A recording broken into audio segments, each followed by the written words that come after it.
Hi, my name is Chris Holton-Jablonski, and it is my great joy and privilege to serve you as your minister.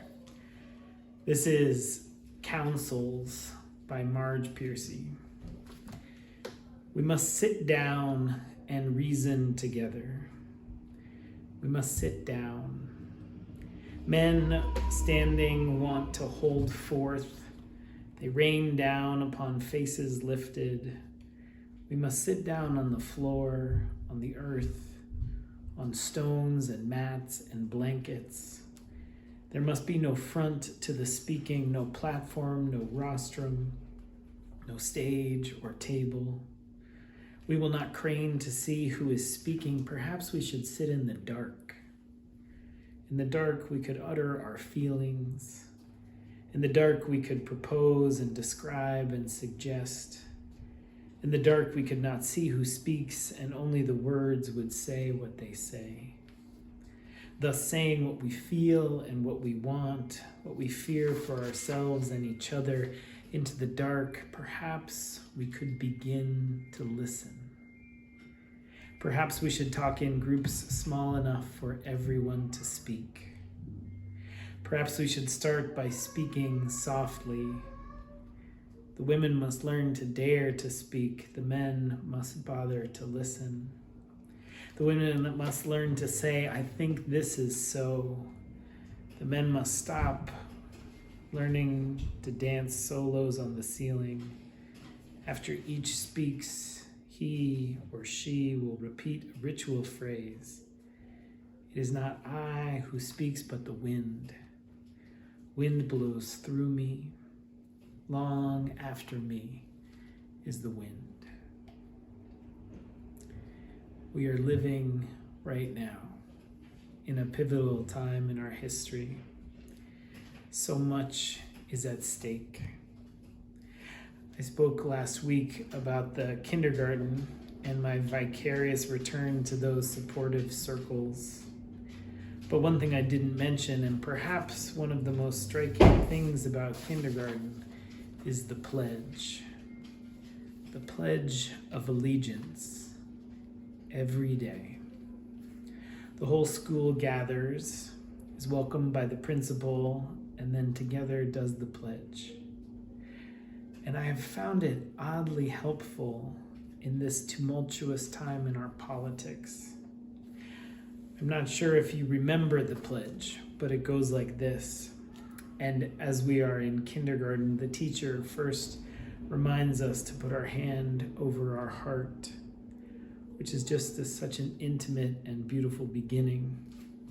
And we say, I pledge allegiance to the flag of the United States of America and to the republic for which it stands, one nation, under God, indivisible, with liberty and justice for all.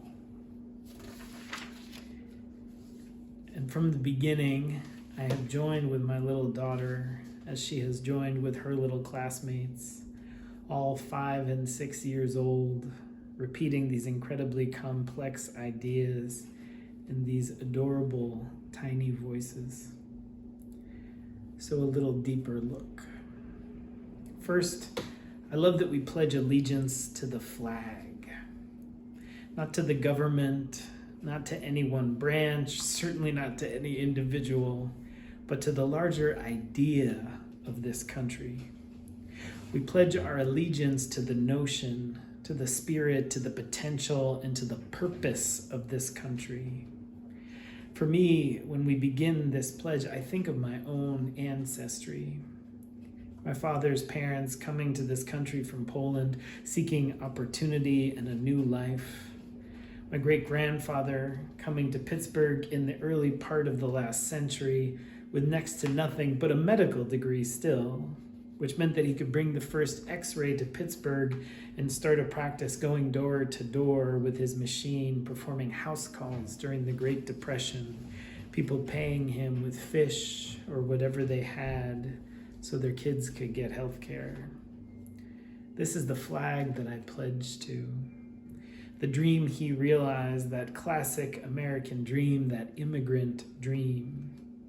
And on the other side of my family, my beloved's ancestors, up out of slavery from the South, making their way north, one great-grandfather finding his way to Oberlin, Ohio, becoming an apprentice to a stained glass artisan, learning architecture, building a life and a family in a way that was unthinkable just a few years before. This is the flag I pledge to. This country of possibility and promise, this country which grows and transforms, stretching and reaching for justice over and over again. This is the republic for which it stands, one nation, under God, which is fascinating that God is still there. Now, I am, of course, a preacher and a public prayer. I have a different kind of a relationship with God than most people, with the idea of the holy, with the notion of what the sacred means. And I am fascinated that with the vast majority of our country unchurched, with so many of our country atheist or agnostic, that this is still there. I think it's because the pledge usually happens when we don't see it. If we did the pledge all together in our living rooms every day with our kids, or if we all came out onto our porches at the same time and recited it together, perhaps we would have amended it long ago. But for now, God is still there. And whether we are under God or in the midst of God, whether we are all part of a one unknowable holiness, some vastness beyond all name and form and word and concept, that is another deep dive for another day. Especially as this God is right next to an almost even larger word, indivisible. And this word, of course, indivisible. This word is a big one, especially now. For me, the beauty of this word, especially in an election year, is that it reminds me of all that does connect us underneath it all. This has been the great reminder of the virus as well. However we might posture and make stands about masks or fake news, however divided we might seem at times, I think of the powerful love with which our healthcare workers welcomed wave after wave, still welcome wave after wave of sick people. People who might be located on whatever side of whatever divide, who might vote whatever way, might have whatever lawn signs in their yards or not. But when it's all stripped away, they arrive as a patient, wanting to be cared for, wanting to be seen and loved. They arrive as a son or a daughter or a beloved, wanting to be cared for, wanting to be seen and loved. Indivisible means something is there beneath all this chatter.